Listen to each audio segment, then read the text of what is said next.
Shabbat Shalom Mevorá a todos os irmãos e irmãs, amigos e amigas que estão assistindo esse vídeo para mais uma explanação de uma Parashá Bo, do Sefer de Shemot, livro de Êxodo. E peço a vocês que não é inscrito ainda no nosso canal, nos ajude a crescer, se inscreva no canal, curta, compartilha com seu conhecido, com seu próximo amigo, que eu garanto que tanto você como eles será bem edificados com a mensagem, com a palavra e os ensinamentos que traremos aqui hoje. Não é? Então, Bruhim Nabaim, sejam todos bem-vindos para mais um vídeo do canal e vamos lá.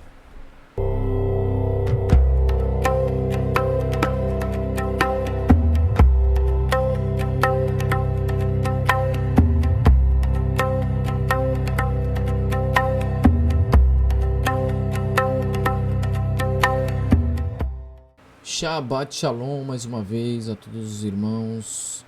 Bruhim Nabaim, sejam todos bem-vindos a essa explanação da Parashá Bo, né, do Sefer de Shemot, que a Parashá Bo começa em Êxodo capítulo 10, versículo 1 até o 13, versículo 16, né? E a Parashá Bo, ela é o auge da redenção do Egito, né? É o auge da redenção do povo de Israel. E na Parashá passada falamos, né, das 10 pragas que Hashem enviou ao Egito, e que dessas 10 pragas, as últimas 3 pragas é mostrada na Parashá dessa semana, né? Então a Parashá Bo, ela começa, né, contando como Deus advertiu o faraó sobre a vinda das últimas pragas. A última praga, ela foi a morte dos primogênitos. E esse foi o nosso êxodo final, não é? O triunfo, né? O nosso êxodo triunfal da casa dos escravos para a liberdade eterna, para que nunca mais retornássemos ao Egito, né? Entretanto, se analisarmos o que consta na Parashá Shemot, quando Deus instrui Moshe a comparecer perante Faraó pela primeira vez, veremos que não é bem isso que Deus mandou Moshe pedir a Faraó. Hashem disse: você e os anciões de Israel virão para o rei do Egito e dirão a ele: agora rogamos que nos conceda tirar 3 dias de jornada para o deserto, para sacrificar a Deus. Este conceito de tirar 3 dias se repete algumas vezes, não?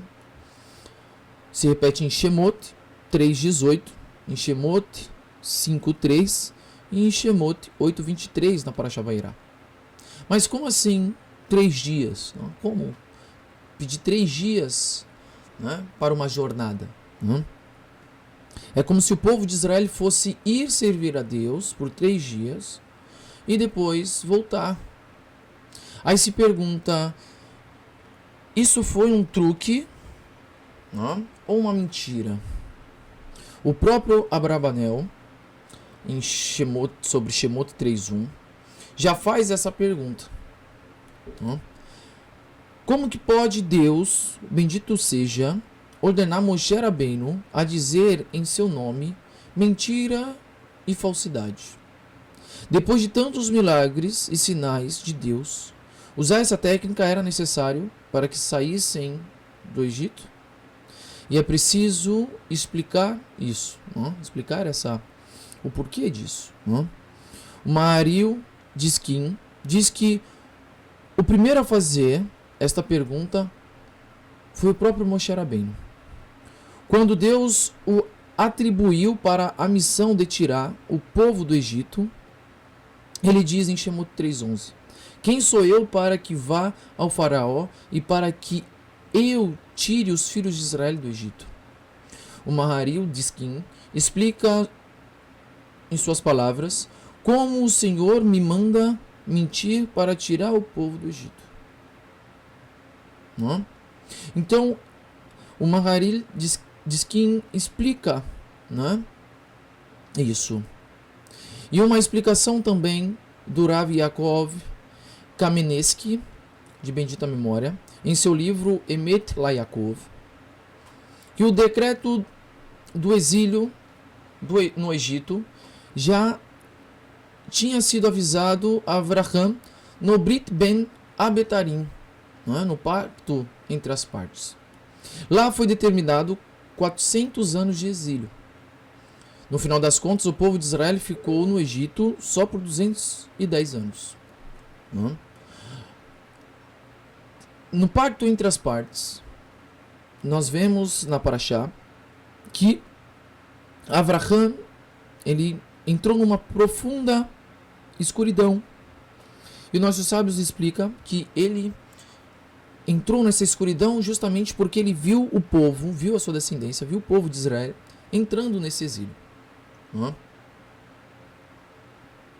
E isso tem um porquê.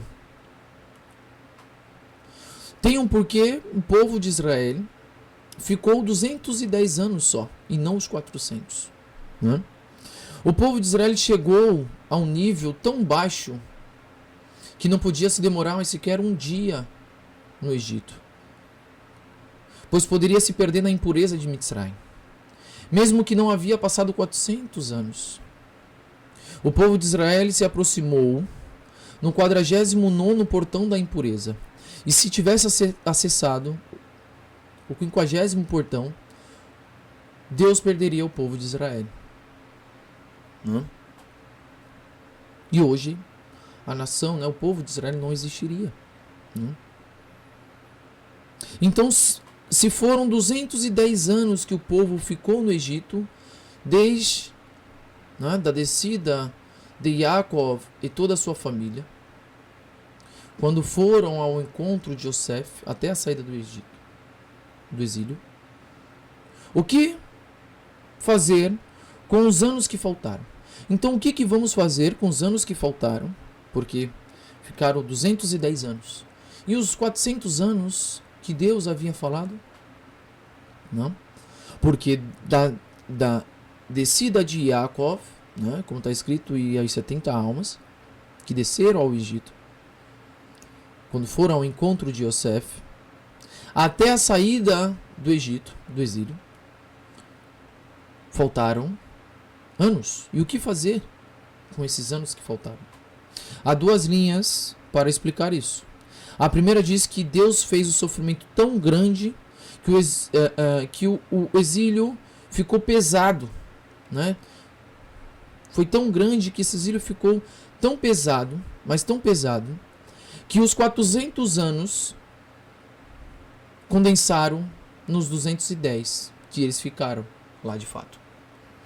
Então, o sofrimento foi tão grande que os 400 anos se condensaram aos 210.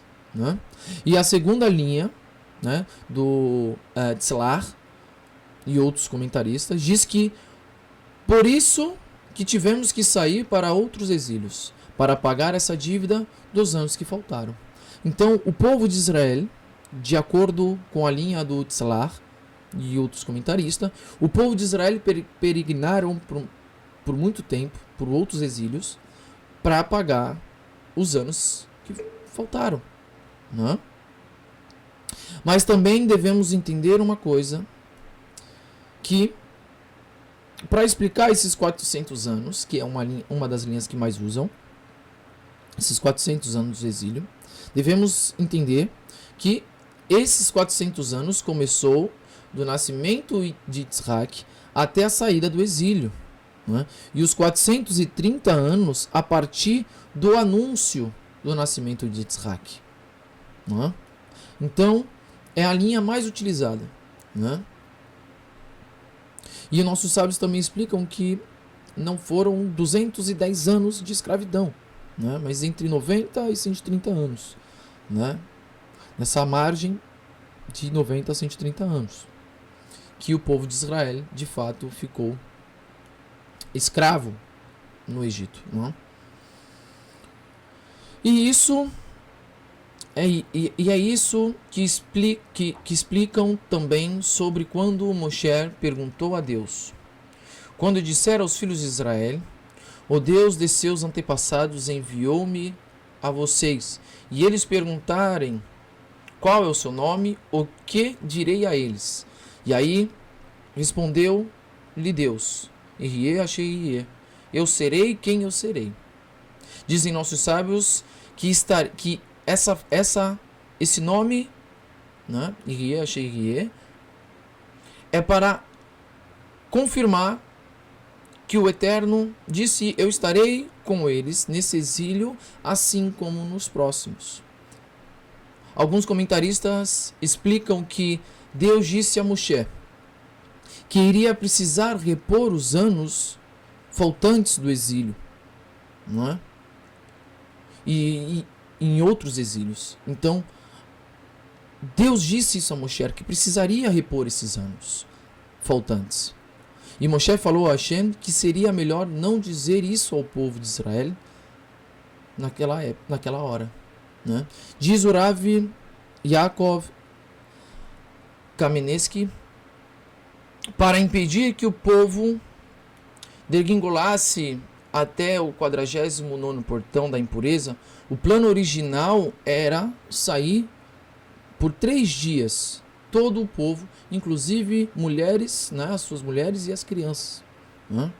Quando Moshe fala para Faraó isso, ele também fala que até o gado, todo o gado deveria ir, justamente porque precisaria do gado para fazer os sacrifícios.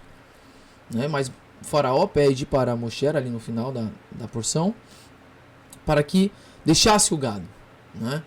Por uma desconfiança de que o povo não voltaria. Né? Foi isso que Faraó entendeu. E aí Moshe, ele diz, né? E você oferecerá os animais para que eu sacrificasse, né? E tem o porquê disso daí. Né? Por que Moshe falou isso daí? Né? Então, o povo pediu esses 3 dias justamente para poder fazer algum serviço, ou mesmo receber a Torá. Isso é o comentário do Rav Yaakov. Né? Ele traz essa introdução, esse comentário, que até mesmo o povo poderia nesses 3 dias ter recebido a Torá. Né? De maneira que eles recebessem uma injeção de fé em Deus, uma espécie de seminário de fortalecimento para todo o povo. E depois disso tudo que aconteceria, né, eles receber ali, provavelmente receber a Torá, receber essa injeção, né, de fortalecimento, essa injeção de fé, algo para poder tirar a impureza do povo de Israel, eles poderiam voltar ao Egito para terminar os anos que faltavam, né, do exílio para a liberdade eterna. O problema foi que Faraó não concordou com isso. Nós vemos que na final da Parashá, o Faraó fala para Moshe se retirar da frente dele, senão ele o mataria. Né? Se ele visse novamente o rosto de Moshe. Né? Então, Moshe fala que de fato ele não veria mais o rosto dele, de Faraó. Porque Deus enviaria a última praga, que foi a praga da morte dos primogênitos. Então, foi aí que entrou o plano B, né? E esse é o plano B, a morte dos primogênitos. Por isso a escravidão endureceu ainda mais para poder completar os anos com a dureza da escravidão. Então, aí o povo de Israel sairia completamente para não voltar mais. Um Hidush incrível diz que se o faraó tivesse concordado, nosso povo teria saído somente por 3 dias.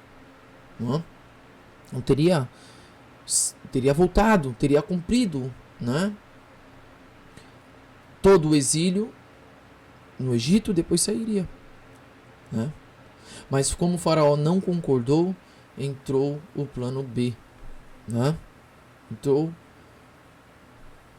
o segundo plano do Eterno. Como falamos na paraxá passada, Deus, ele é onipresente, né? Onipotente, onisciente. Né? E os comentaristas do Midrash diz que o pedido por esses 3 dias ao faraó teria o porquê, né? Teria algo por trás disso. Né? Então esses 3 dias que foram pedidos seriam para Israel comemorar os 3 regalim, né? As 3 festas de peregrinação. Né? E essas 3 festas, né, chamadas de Shalosh Regalim, é Pessa, Shavuot e Sukkot. As 3 festas que todo homem deve ir a Israel para levar as suas ofertas, para comemorar essa festa e praticar esse mandamento. Não? Os Baalei Atotzafot explicam que o que devemos fazer é uma jornada de 3 dias ao deserto. Indicou que no futuro eles iriam nos 3 regalim para Jerusalém. É isso que significa a jornada de 3 dias. Os 3 regalim. Para o deserto, para Jerusalém. Que é chamada de deserto pelo profeta Yeshayahu. Quando o faraó expulsou Moshe e foi falado ao faraó da última praga, Deus, Hashem, deu 3 mitzvot ao povo judeu. A primeira mitzvah, antes da 9ª praga, antes que a 9ª praga começasse, Deus ordenou a Moshe e a Aharon que ensinasse ao povo de Israel a primeira mitzvah, o primeiro preceito. Então Moshe e Aharon ensinaram ao povo de Israel a mitzvah do Rosh Chodesh, primeiro Rosh Chodesh do povo de Israel, é o início do mês, o primeiro dia do mês. Como está escrito, este mês será o início dos meses para vocês. Ele será o primeiro dos meses do ano para vocês. Deus ordena aos judeus, o cumprimento de 2 mitzvot antes da Geulah do Egito. Somente assim seriam os judeus merecedores dos grandes milagres que ele os libertaria. Cada família judia deveria oferecer um korban pessa, um sacrifício de pessa, e todos os judeus que não tivessem a Brit Milá, a circuncisão, deveriam fazê-la antes de comer o korban pessa. Deus disse a Moshe que ordenasse que os Bnei Israel, 4 dias antes de Pessa, cada família judia comprará um cordeiro de até 1 ano de idade, ovelhas ou uma cabra jovem, e que deveria guardá-la em casa por 4 dias. E na tarde do 4º dia deveria sacrificá-lo como korban pessa, uma oferta de pessa, Esse foi um mandamento perpétuo que Deus deu para o povo. Deus fala que esse mandamento, essa lei, será para futuras gerações. É um mandamento perpétuo. Devemos entender por que, diante de todos os animais, justamente o cordeiro foi escolhido. Mas por que, Justamente o cordeiro foi escolhido de tantos animais que tinham, Porque justamente o cordeiro. Como foi dito na paraxá passada, como eu trouxe aqui, que de todas as pragas, das 10 pragas que Deus enviou ao Egito, 6 delas tiveram um aspecto referente à idolatria que os egípcios praticavam. E os habitantes do Egito consideravam os animais sagrados, especialmente os cordeiros. E era para eles que eles rezavam. Então veja, por isso que Moshe, eu falei, por isso que Moshe no final da paraxá, quando o faraó pede para deixar o gado, 2 coisas. Ou ele estava desconfiado, ou ele sabia que o povo de Israel iriam sacrificar os animais, né? E aí Moshe fala: vocês, né, você, faraó, irá me dar os animais para fazermos sacrifício para o Eterno? E aí ele se irrita. Mas ele se irrita justamente porque eles consideravam, Faraó e todo o Egito considerava os animais sagrados. Então é por isso que Hashem pede justamente o cordeiro para sacrificar. Né? Dá o cordeiro como um corban peça. Né? Para mostrar aos egípcios que eles estavam equivocados. Né? Deus ordenou aos judeus que sacrificasse o cordeiro, que era um dos deuses dos egípcios. Né? Ao cumprir essa mitzvah, né? Ao judeu cumprindo essa mitzvah, os judeus eles demonstraram que a confiança, né? E que eles confiavam em Deus e que não acreditavam nos ídolos egípcios. Né? O Zohar, ele diz que Israel saiu do domínio das estrelas para o domínio direto do santo, bendito seja ele. Porque o cordeiro era uma entidade espiritual dominante do Egito e que é associado a um masal de Ares, que governava o Egito naquele tempo. Sacrificar o cordeiro diante dos egípcios não era apenas um ato físico, era um rompimento do domínio astral. Uma declaração que Israel não estava mais sobre as Mazalot, não estava mais sobre o Mazal. E é por isso que o Zohar traz que Israel saiu do domínio das estrelas para o domínio direto de Akadosh Baruch Hu. Devemos nos atentarmos também que Hashem ordena a mitzvah do Korban Pessa, né? Que falamos aqui agora. E que para comer do Korban, todo homem deveria fazer a Brit Milá. Né? Deveria ter a Brit Milá. Só que antes da mitzvah da circuncisão, Hashem só fala sobre o sacrifício do Korban. Ele não fala sobre a Brit Milá.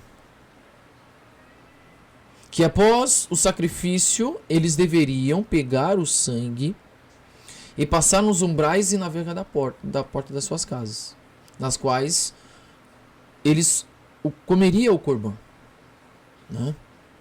Então Deus dá essa função para o povo de Israel. Né?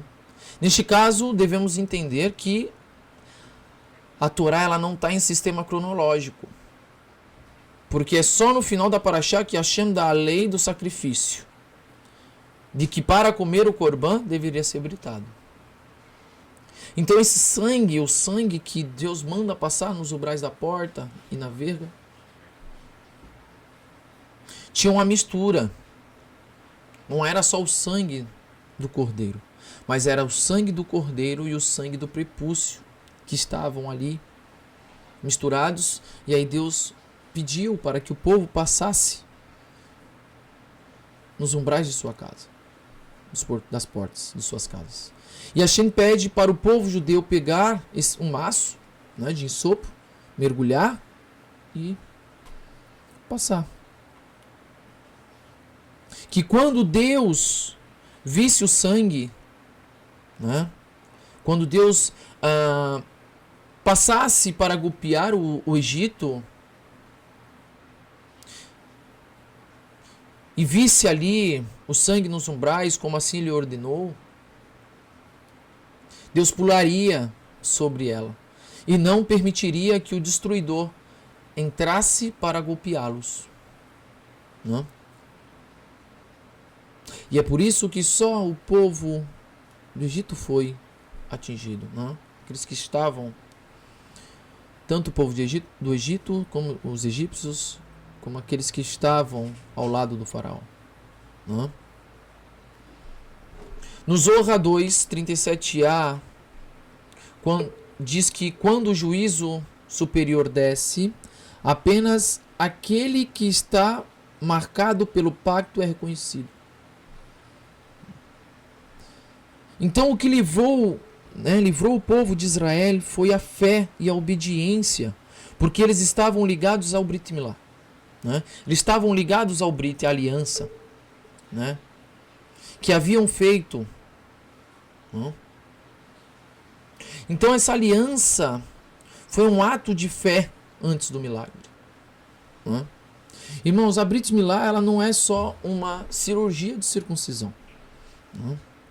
Ela é uma aliança de fé e de obediência que todo homem, ao cumprir a Torá, faz com o Eterno. Porque quando o homem faz a Brit Milá, ele tem a obrigatoriedade de cumprir todos os mandamentos e preceitos de Akadosh Baruch Hu. E aí que fica a obediência. É a fé de fazer o pacto da aliança. Porque esse também é um mandamento do Eterno.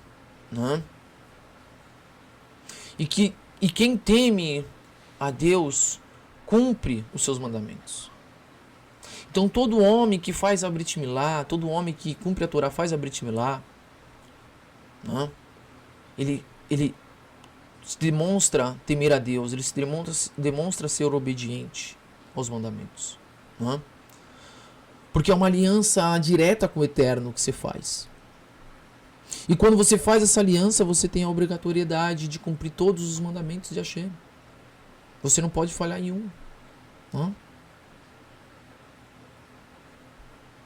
Como está escrito em Devarim 7:9,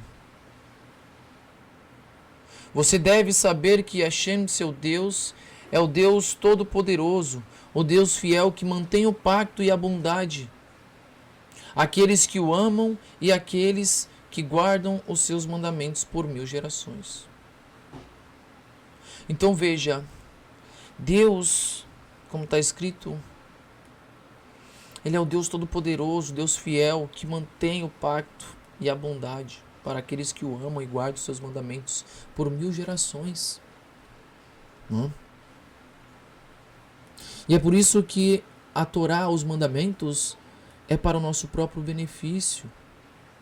Deus é tão bom que Ele dá os mandamentos, Ele dá a recompensa e Ele é fiel para cumprir. Na explicação anterior eu falei sobre a idolatria do povo egípcio aos animais. Eles rezavam para os animais, eles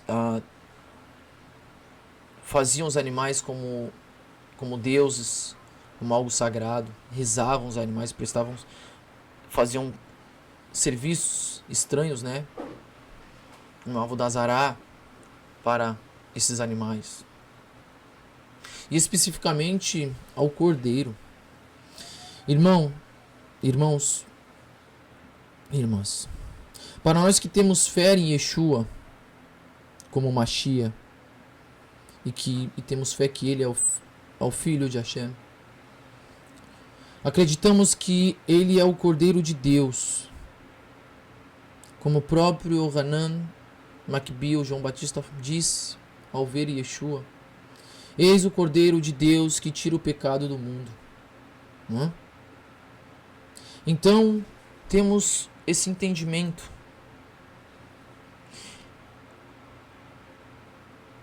E aí eu pergunto, qual é a religião que vê Yeshua como Deus? Dentro dessa explicação, faço essa pergunta. Qual é a religião que vê Yeshua como Deus? Qual é a religião que, em vez de orar para Hashem, para o Criador do Universo, ora para Yeshua? Qual a religião que presta culto a Yeshua, em vez de prestar culto a Kadosh Baruch Hu? E qual é a religião que fala que Yeshua aboliu os mandamentos de Deus, os mandamentos que nos santificam? Quem é que fala? Qual é a religião que fala isso?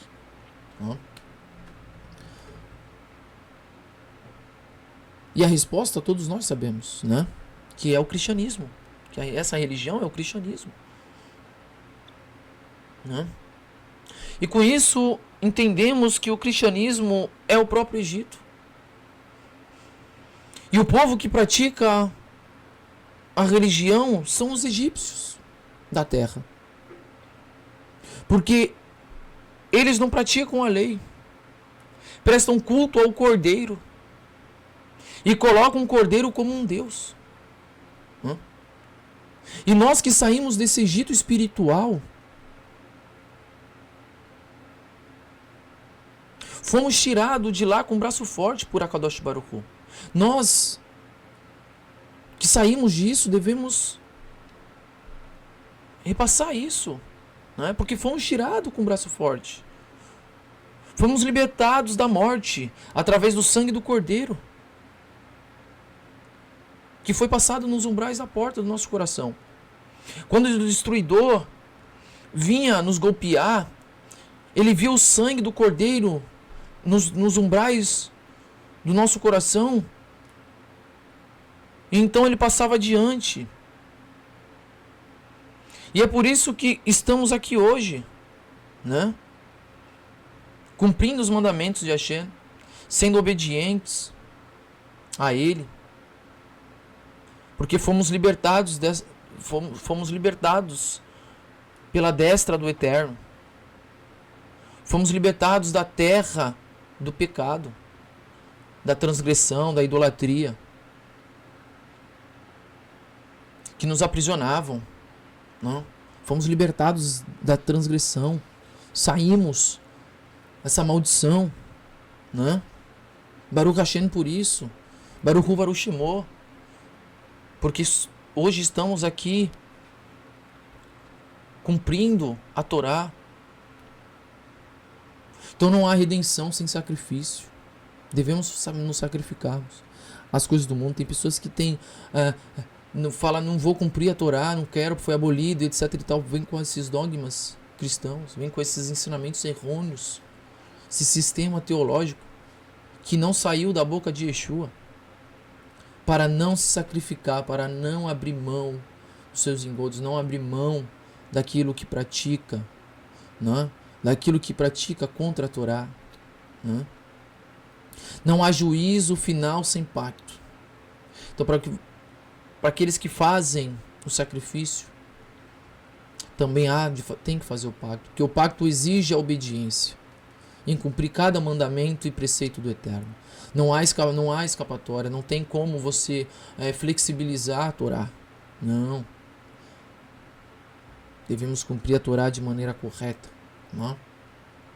Então devemos fazer a obra de Deus, porque a fé sem obra ela é morta, como disse, não é? Como disse Yaakov, irmão de Yeshua, e como disse o discípulo e apóstolo de Yeshua, Yohanan, escrito lá no livro de João 3:4, que o pecado é a transgressão da lei. Então, se você não pratica as leis divinas, não pratica os mandamentos de Deus, não pratica a Torá, você pratica o pecado. Porque Yohanan, discípulo de Yeshua, disse que o pecado é a transgressão da lei. Então, se você que está vendo esse vídeo quer ser liberto dos pecados e ser curado de suas enfermidades, né? Você deve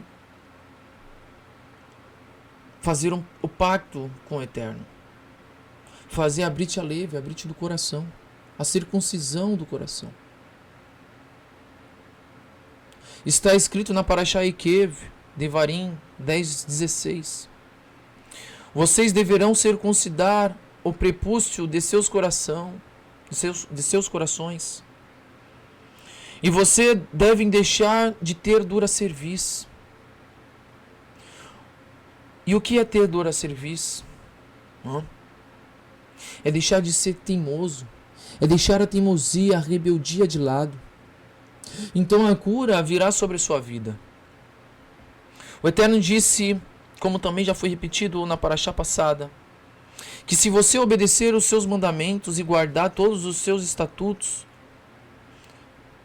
ele não atingirá com nenhuma das doenças que ele trouxe ao Egito, pois ele é o Deus que te cura.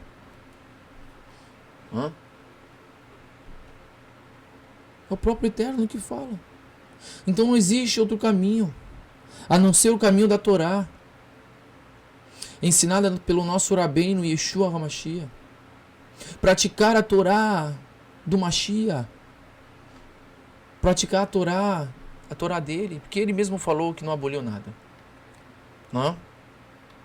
Ele não aboliu os mandamentos. Então, se você quer cura, você quer ser curado, quer ser liberto, né? Você tem que fazer esse pacto com o Eterno, tendo a fé em Yeshua HaMashiach,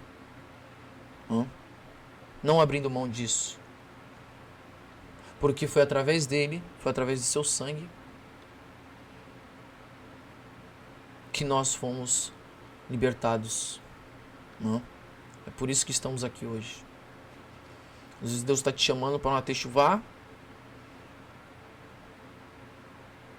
e você está esquivando. Deus está te dando a oportunidade, está abrindo o mar vermelho para você passar e você não passa. Está te dando inúmeras possibilidades de você sair da terra do Egito e você se mantém lá dentro, aprisionado. Clame a Hashem, que ele te dará força. Casaco Varu, irmãos, Baruch Hashem, eu agradeço a todos que viram até aqui esse vídeo. Obrigado, Todarabá a todos. Que o Eterno possa abençoar a vida de cada um de vocês. E eu peço que compartilhe esse vídeo, compartilhe com o seu próximo. Deixe seu like. Se você não é inscrito, se inscreva no canal. Nos ajude a levar essa luz da Torá para mais e mais pessoas. Ative o sininho também para receber notificações quando nós fizermos outro conteúdo, outro vídeo e quando colocarmos aqui no canal, você será notificado, Então pedimos, nos ajude, nos ajude a crescer. Eu sei que nada é da noite pro dia, mas nos dê essa força, Nos dê essa força. Baruch Hashem, eu desejo a todos, Shavua Tov. Em breve estaremos abrindo o grupo do nosso movimento no Tzari. Se você quer saber mais sobre esse movimento nazareno, o verdadeiro movimento de Yeshua HaMashiach, se inscreva no canal, porque estaremos lançando vídeos falando sobre o movimento nazareno, as diferenças de cada movimento, E vamos trazer coisas aqui que ninguém tem coragem de falar. Então, nos ajude, se inscreva, ative o sininho, que vocês receberão cada conteúdo desse. Baruch Hashem. Em breve estaremos abrindo o grupo, como eu falei aqui agora. E ficam antenados que em breve estaremos abrindo esse grupo para o público. Já tem pessoas no grupo, Quando começamos, desde o nosso início, E em breve estaremos disponibilizando a todos. Desejo a todos Shavua Tov, uma semana abençoada para a honra e glória do Eterno, de boas notícias, muitas bênçãos, parnassá e tudo de bom para vocês. Até o próximo Shabbat, Shavua Tov e Lehitraot.